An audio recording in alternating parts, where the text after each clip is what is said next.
Ever since the great pandemic of 2020, more and more people have been going out here in the wilderness to escape from everyone else. In fact, it's become such a popular activity that now more and more manufacturers are producing off-road specific models and trims. But while some manufacturers are still catching up to the off-road trend, Toyota has had a dependable and capable off-roader since the 1950s. Meet the Toyota Land Cruiser.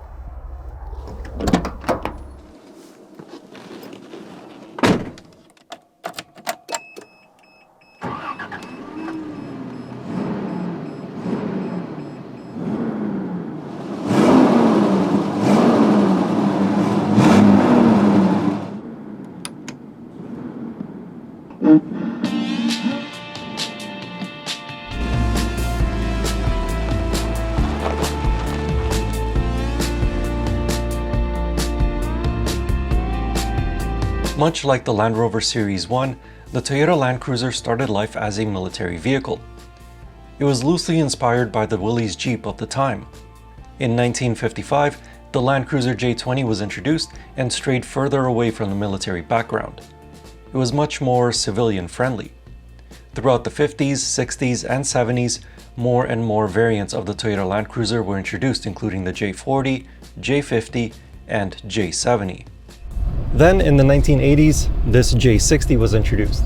It still had the off-road pedigree of the Land Cruisers that came before it, but around this time, the SUV as we know it today started gaining in popularity. That's why this J60 looks so different than the J50 that was before it. The 1980 Toyota Land Cruiser gained creature comforts such as air conditioning, a rear heater, and an interior that was quieter than the Land Cruiser before it. Underneath the body, the J60 had a part-time four-wheel drive system, a 4-speed manual transmission, and a 135 horsepower inline 6-cylinder engine. Later model years received an automatic transmission, an updated 6-cylinder engine with fuel injection, along with square headlights. A few years after this J60 was introduced, the Land Cruiser nameplate was split into a smaller and larger version. Eventually, here in Canada, the Land Cruiser name was completely discontinued, but the car did live on as a rebadged Lexus LX and Toyota 4Runner. However, now in 2024, the Toyota Land Cruiser name is back in Canada.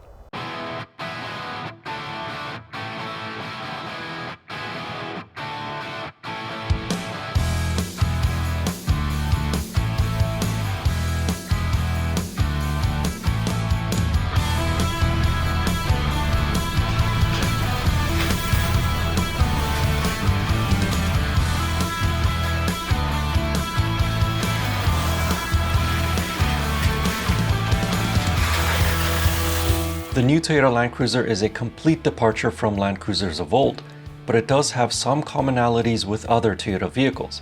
It is built upon the same platform that is shared with the Toyota Tundra, Sequoia, new Tacoma, forthcoming 4Runner, and a few Lexus SUVs as well. This means that it has a stiffer chassis which improves drivability both on-road and off-road. Also, it uses the same hybrid engine that is found under the hood of the new Toyota Tacoma. The 2.4-liter turbocharged 4-cylinder hybrid engine is the only option, for the time being, that is available in the new Land Cruiser. Though it is a 4-cylinder engine, it packs a very big punch. It develops 326 horsepower and 465 pound-feet of torque. Because it's a hybrid powertrain, the engine is punchy. Not only do you get the low-end grunt of the turbocharger, but also the instant torque of the electric motor. Obviously, it's not the fastest thing on four wheels, but it's more than enough power to get you out of trouble, or in trouble, depending on how you use it. With the stiffer chassis and powerful engine, the Toyota Land Cruiser can tow up to 6,000 pounds. However, it's not all about power and grunt. This large SUV is capable of achieving up to 9.5 liters per 100 kilometers on a highway, 10.7 liters per 100 kilometers in a city. If you want to take your Land Cruiser off the beaten path, this new one is just as capable as the older ones before it. For a start, it has up to 8.5 inches of ground clearance, a little bit more with this one with the aftermarket off-road tires. It has a center and rear locking differential, a disconnecting front sway bar for better wheel articulation, multi-terrain select, and of course, full-time four-wheel drive. Off the beaten path, the new Toyota Land Cruiser provides a commanding seating position due to its taller design. front, side, and rear visibility is equally excellent. And should you need to get a bird's eye view as you trek over rough trails, the Land Cruiser is available with surround view cameras with multiple angles to choose from. Now let's take a look at the interior of the new Toyota Land Cruiser, and if you're like me and lament the current auto industry trend of moving away from physical controls in favor of touchscreen controls, well, lament no further.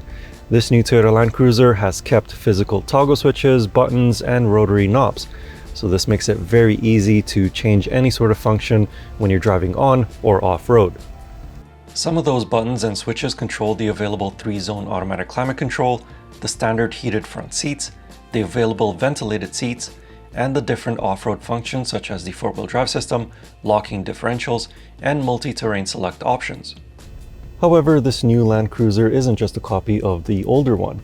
It is a thoroughly modern vehicle with a full digital driver display and an available 12.3-inch infotainment touchscreen. You can also get it with an optional head-up display, a rear camera mirror, and even a cooler right here in the center console. Unfortunately, the new Toyota Land Cruiser isn't the biggest off-road SUV when it comes to sitting in the back seats. Kids should have just enough space, but some adults may find the legroom a bit tight. Behind the seats, the Toyota Land Cruiser provides 1,000 liters of cargo space, but be mindful of the raised trunk floor due to the hybrid battery. So what will the new Toyota Land Cruiser cost you?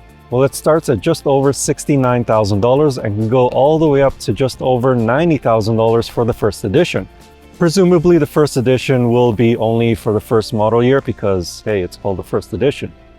As for the older classic Toyota Land Cruiser, well, the particular one that we filmed with is not for sale, at least not right now. But other examples of it can cost from $12,000 all the way up to the price of a brand new one. In the meantime, if you would like to know more or test drive the new Toyota Land Cruiser, please contact our knowledgeable product specialists at any one of our 6 OpenRoad Toyota dealerships across BC and Ontario. In the meantime, thank you for watching and see you next time.